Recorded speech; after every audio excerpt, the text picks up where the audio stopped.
Do it. Do it! Do it. Do it. Do it. Before we begin, just a quick reminder that if you're a fan of this channel and enjoy its content, there's two other channels that I also run. The first is called NOMZ. It's where I talk about video games, gaming news, and respond to others about gaming. The other is AI Core, which is where I archive all past episodes of this channel's podcast for those of you who enjoy it. So check them out at your leisure. Thanks for waiting. Now on to the video.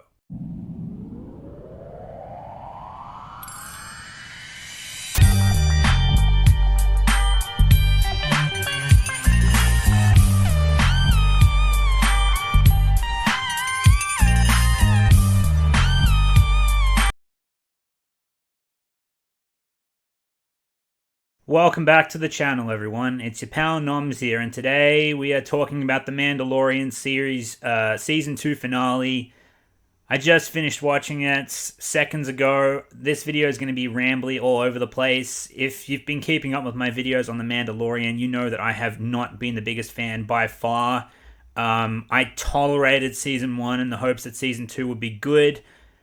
Except for episode 5 of season 2, I'd say that all the episodes, especially episode 6, that almost made me quit the show, I'd say all of the episodes besides season 2, episode 5, have been disappointing.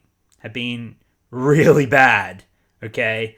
Not without its bright spots. I try to praise what I can, okay? And going into this series finale, or season finale, I thought I had the show figured out, and I sort of did, but I was honestly expecting a shit show. I'll tell you right off the bat, there's only 3 things, I think, that I have a big problem with in this episode, and I'll run those off the bat right now, okay? So, let's go through the episode, but I'll tell you straight up right now, I actually did enjoy this one quite a bit. No thanks to the rest of the show. I almost had to pretend the rest of the show didn't happen for me to enjoy this episode, because the show itself didn't earn most of the setups in this episode. Well, I mean, for this episode to happen. For example, Boba Fett being involved is bullshit. Mulan's voice actress's character is bullshit. I'm fine with Katan joining for her own... joining Mando's quest for her own gains. That makes enough sense, especially when you know what the dark saber means. If you've watched the Clone Wars like I have. The biggest problem I have. Well, let's start at the beginning. So it opens up with Slave One, piloted by Boba Fett, chasing down an Imperial shuttle. The Imperial shuttle has the scientist guy from season 1 of The Mandalorian, who was also... Well, you saw a hologram of him at the base on Navarro when they were doing studies about Baby Yoda, or Grogu as he's known now. And so they want to get to him so he can lead them to Moff Gideon's ship, because they're after Moff Gideon. They want Baby Yoda back. That's what they're doing. All right, so that's fine. Problem is they didn't set up how they knew where the scientist was going to be or where he was, and it just starts with they found him, they're tracking him down.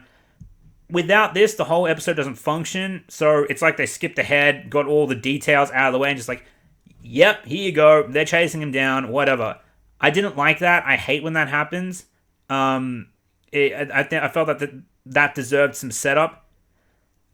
In the ship itself, we get this really retarded Empire pilot, all right? Because he's holding the scientist at hostage, so one, he doesn't get killed, and 2, he has something to bargain with, which is, I'm guessing, against the Empire anyway, if he knows they're Republic, because he knows Cara Dune's there, and somehow, and this is my second big problem, he somehow knows who Cara Dune is, what her history is, her whole fucking backstory, and he, instead of trying to talk his way out of the situation, brings up Alderaan, which is her home planet before it was blown up, and all the people the Empire killed on that planet, and essentially baits her into killing him.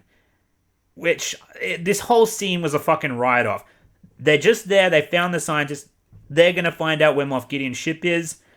the way it was done was absolutely retarded, okay? Except for Boba Fett. Boba Fett, even though he's bullshit being in this episode, I liked him in this episode for what he was, alright?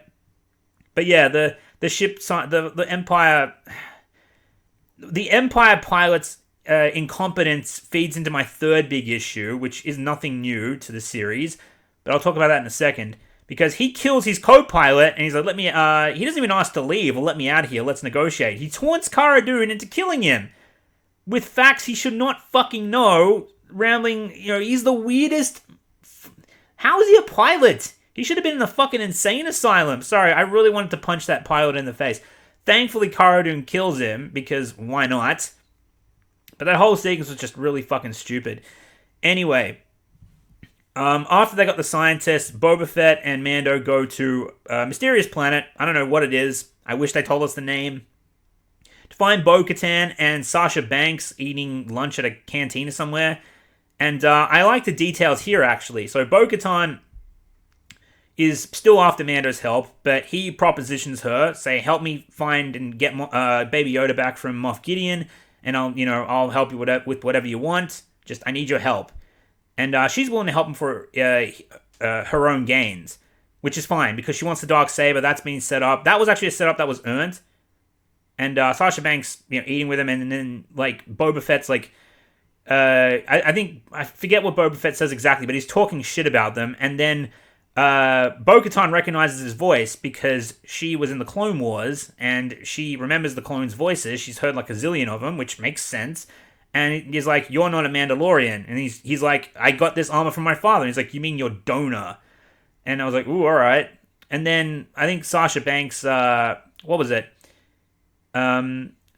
Someone says something about not all Mandalorians being bounty hunters. And I think Boba Fett took offense to that. And then Sasha Banks squares up, and the two of them have a skirmish. And I can't, this isn't a part where I rolled my eyes. Anyone who's unfamiliar with professional wrestling, Sasha Banks is one of the top women's wrestlers. And it's no surprise they killed her off, because for some reason Hollywood thinks that wrestlers can't act, except for The Rock or Batista. So, she gets killed off at the end of this. Spoilers, I guess. And Boba Fett and Sasha Banks have a skirmish, and then they actually have Sasha Banks use a wrestling move on Boba Fett. And I was just like, Christ, Disney, why? And then, ultimately, Bo-Katan rallies her, the troops, and is like, hey, if we fought this hard on Mandalore, we wouldn't have lost it to the Empire. Which, okay, I guess. And then she agrees to help Mando with Moff Gideon. Mando's like, okay, but the kid's my priority. I'll help you, but I'm after the kid. Anyway, they go back onto the ship, and I swear this was a shot at YouTubers. Bo-Katan's running through the plan, and talks about the purpose of Moff Gideon's ship, and then the scientist guy says, you're incorrect. And then Gina Carano, I swear this was a shot at YouTubers. Everyone who's criticized Star Wars over the past 3 years, since The Last Jedi came out. And Gina Carano is like, Cara Dune is like, oh, great, an objective opinion, which, go fuck yourself, Disney. Objectivity isn't about opinions. Not that Mandalorian fanatics would know, because I've been sharing objectivity for the past 2 fucking episodes and the whole season, and they get pissed off with me every time I don't like something. Anyway, the scientist runs them through the ship's purpose, the Dark Troopers, and what they're capable of and how they work. And essentially, they can't stay powered on. They have to power up first, because it would drain too much power, and they won't be able to fly and use the hyperdrive, which, fair enough, I guess. So the rules have been set. They plan a pretty effective approach to board Moff Gideon's cruiser. So Boba Fett's... this is another thing. This is a pretty big issue I have, actually, because they do this plan with 2 ships traveling at the same time through hyperspace, which, to get that correct, you gotta be, to have them traveling within, 200 meters of each other at the same time while going through hyperspace is just, that's absurd precision right there. I was like, get fucked. Maybe they could have had Boba Fett, come in, go to the coordinates, 2 seconds after they got... I don't know.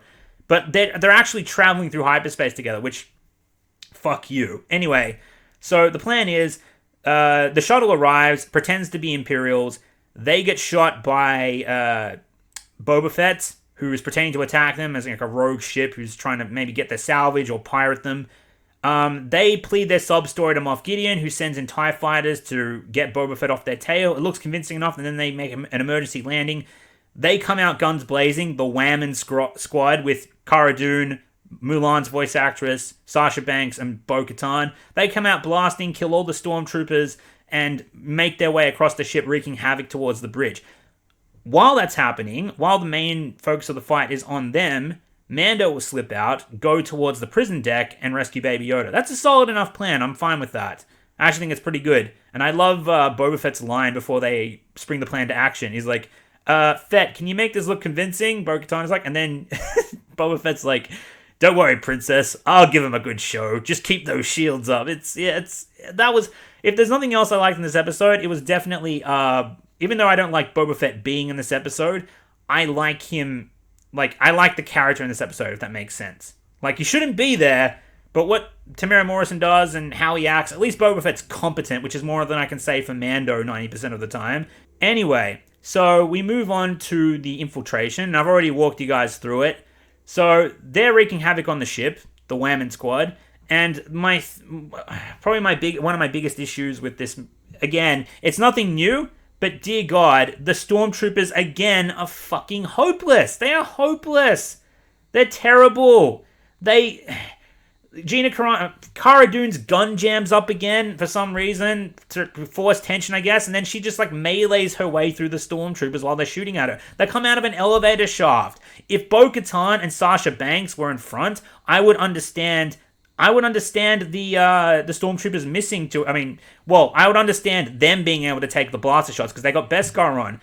Cara Dune and Mulan's voice actress do not. But no one gets shot or even grazed. Not yet. We'll get to that. Anyway, elsewhere on Moff Gideon's ship, Mando is making his way to the Dark Trooper chamber. He needs to use the code key to shut the troopers down or immobilize them somehow. But for some reason, plot, he takes his sweet-ass fucking time tiptoeing his way around the ship. He gets to the chamber just a little bit too late, and then one of the Dark Troopers makes its way out of the chamber just after Mando hits the close button on the door to seal them inside, and the Dark Trooper essentially wrecks Mando's shit. Tries to pound his face in, but the Beskar steel helmet is too strong. He almost caves Mando's head through the wall, though, and it lets off the ventilation. It also knocks Mando down, which actually separates him from his Beskar spear. And Mando's trying to find a way out, so he uses his flamethrower to try and overheat the Dark Trooper's circuits. The Dark Trooper essentially just laughs it off and throws Mando back towards the chamber he came from. Mando, in an attempt to try and subdue the Dark Troopers, tries to hit the switch to essentially pull the airlock and let them out. But the Dark Trooper, again, throws him away. Mando tries to use his whispering birds to take out the trooper, but they're ineffectual. They just stun the trooper barely. But then Mando's finally able to use his Beskar spear to take out the Dark Trooper. And honestly, I really liked this fight. It wasn't retarded. I thought that was actually choreographed quite well. Essentially, Mando being taken off guard, him using all of his resources to try and fight back, and all of his resources are ineffectual. So he has to use the Beskar spear, and obviously that does the trick. He uses it very precisely, and then he pulls the airlock on the Dark Trooper chamber that lets them all out into space. Now, I've heard some people, and actually myself included, thought this was a really dumb thing, because why would you put the Dark Trooper chamber right next to the airlock? When you think about it, especially with how the rest of the episode plays out and how Episode 6 played out, it's brilliant. Because how else would you deploy it? I imagine that's the most effective way to deploy the Dark Troopers. Just let them out the fucking airlock. If you're in a space battle, use them. If you're having a pick-up and retrieval mission, like in Episode 6, use them. They go out the airlock, they come right back, and they go back into their charge stations. Why not? And also, this only stalls the Dark Troopers. It doesn't, completely end the plot, so I'm actually fine with it. And again, I think it's a very practical design choice, so well done. Mando then makes his way to the chamber where Baby Yoda is being held, and then Moff Gideon is there waiting for him, obviously, because he's not stupid. Now, one thing that is kind of stupid is that barely with any setup, once again, Moff Gideon apparently knows everything, and he knows that, he suspected, he reckons he knows that he was traveling with Bo-Katan. I suppose the only way I could sort of see him guess that is he saw Bo-Katan get off the shuttle, and I suppose perhaps he learnt Mando was involved with the hijacking in Episode 3, so maybe that's how he knew.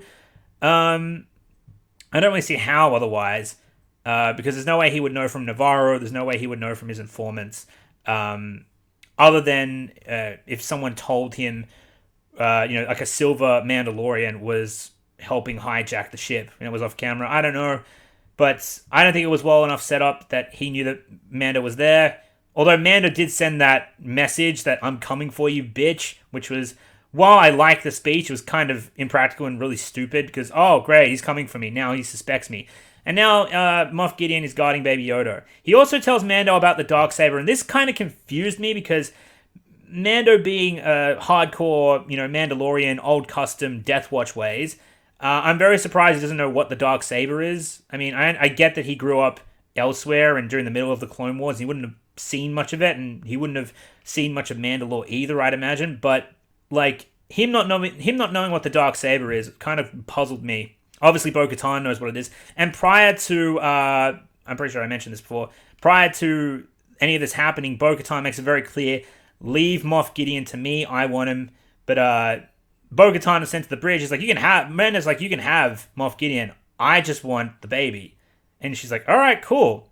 It's like, you can wound Moff Gideon, but I'm the one who has to take him out.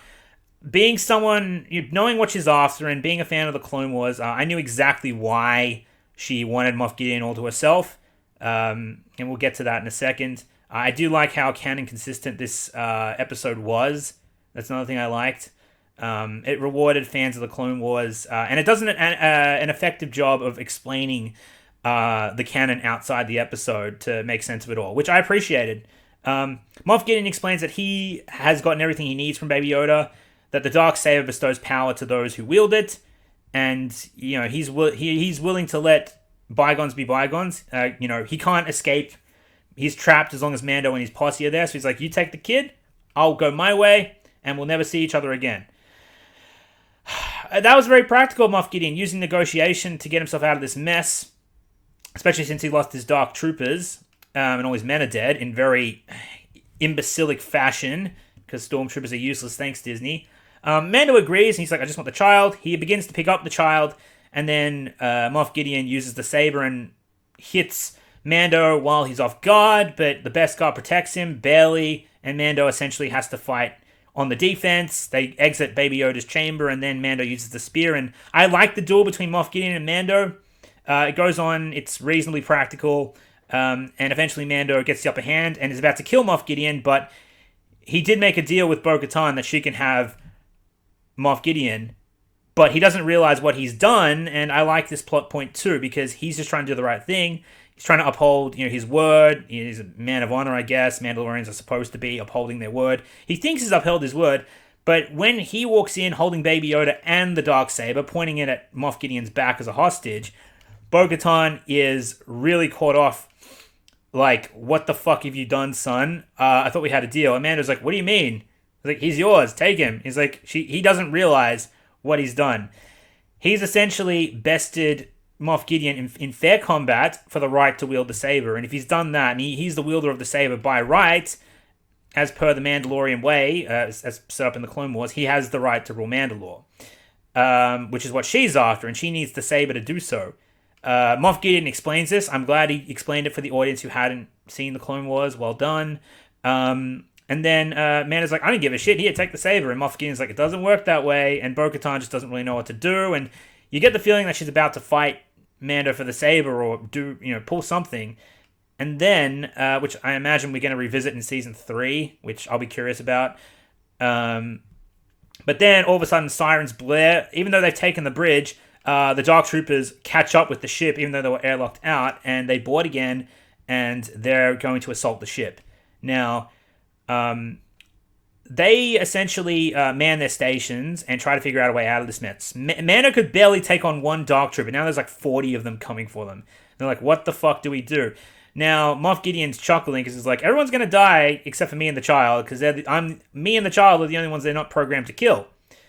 So he's like, yeah, we're fucked. So Gina Carano's like, sit down and shut up, and leaves Moff Gideon in handcuffs.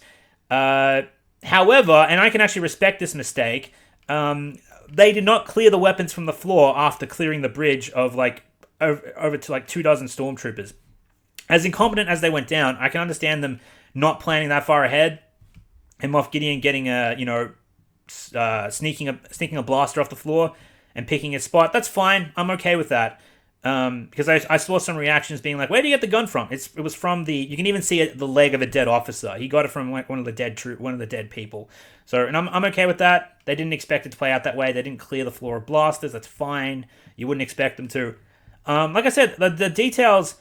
Even though a lot of the details, or some of the details, kind of suck in this episode. Like, how the hell did they find the scientist? How the hell did that officer know who the fuck Gina Carano was?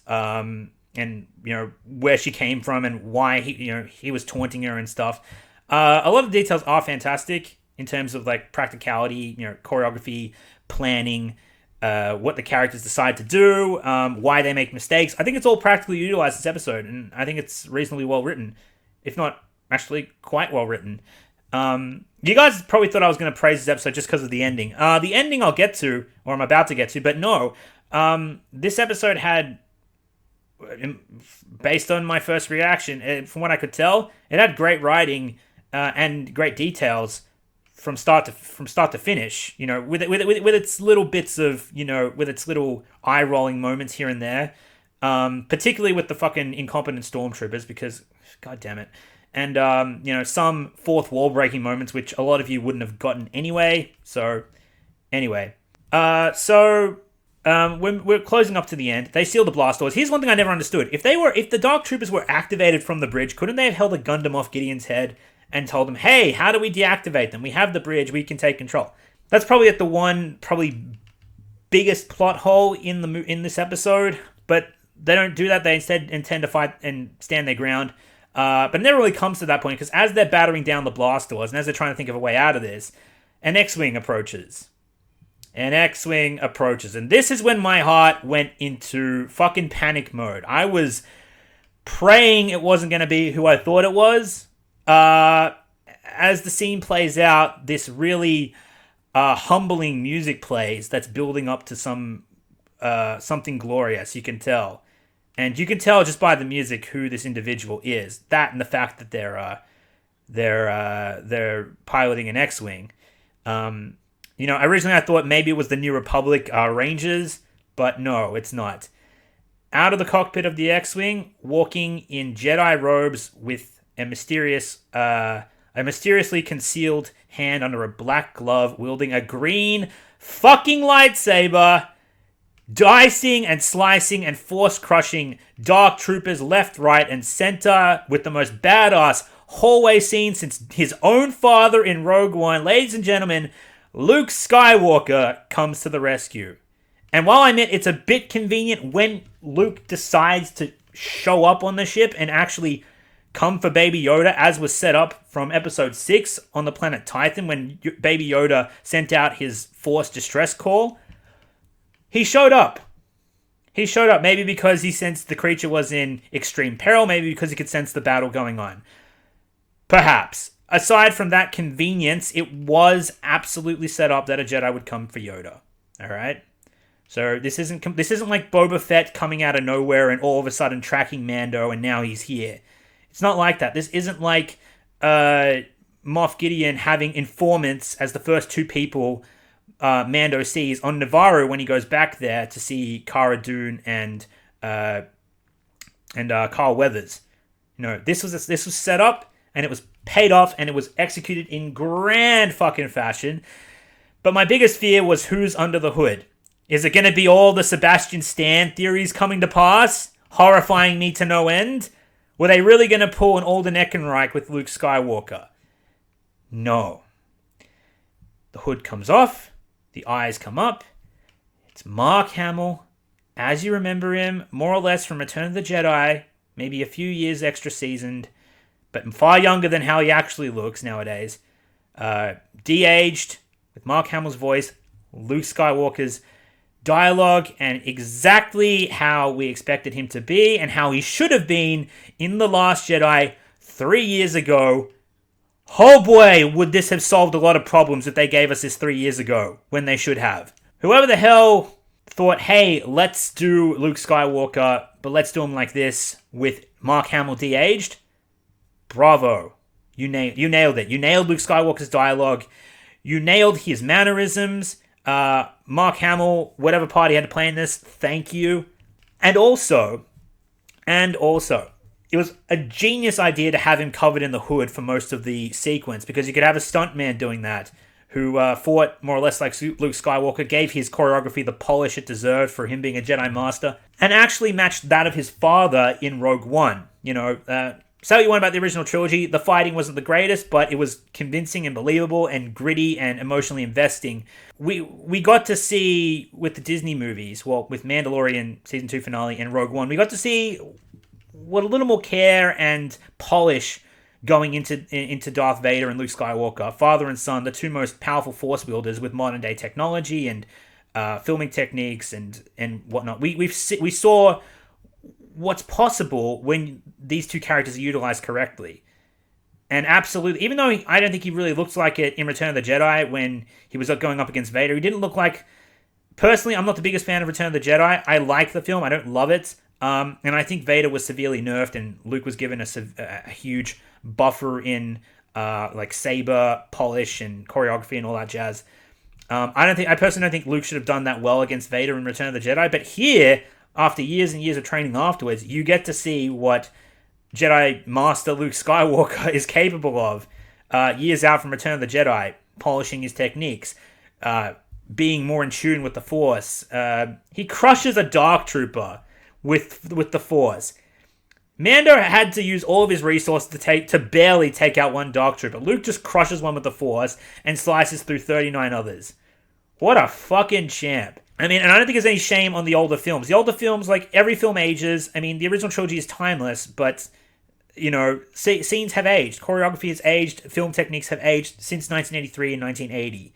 This sequence did justice to Luke Skywalker as a Jedi and as a character. And what I mean by that, his power was a force to be reckoned with. His character was kind, humble, direct, and very adamant about the Jedi way and helping people.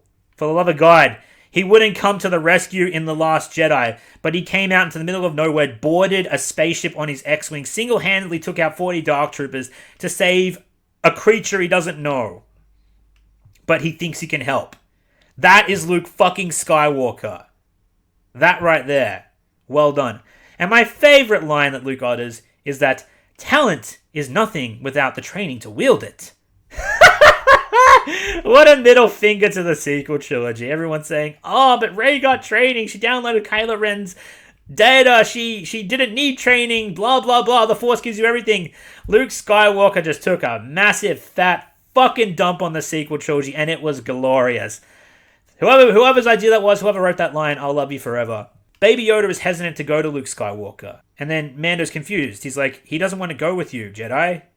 And then Luke Skywalker is like, he's asking for your permission. And then Mando, in very touching fashion, even though I don't entirely buy the relationship, he takes off his helmet, sheds a tear, and says goodbye to the child he's grown to care for, and tells him he will see him again. And then Baby Yoda peacefully leaves with Luke Skywalker.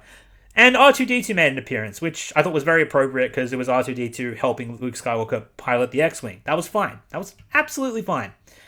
Luke Skywalker, with a smirk on his face, recedes into the elevator where he came from, with Baby Yoda looking back at Mando. The music is perfect, the cinematography is perfect, the direction is perfect, the acting is perfect. Well done on all accounts. And as we see Baby Yoda for the last time, as well, what I don't think will be the last time, but the last time for now. A temporary farewell, the door shuts, the credits roll, end of Mandalorian Season 2. Okay, right, so look, this episode did not earn a lot of what it set up. I'd say a good 70% of what this episode was set up to be wasn't earned because the other episodes were crap.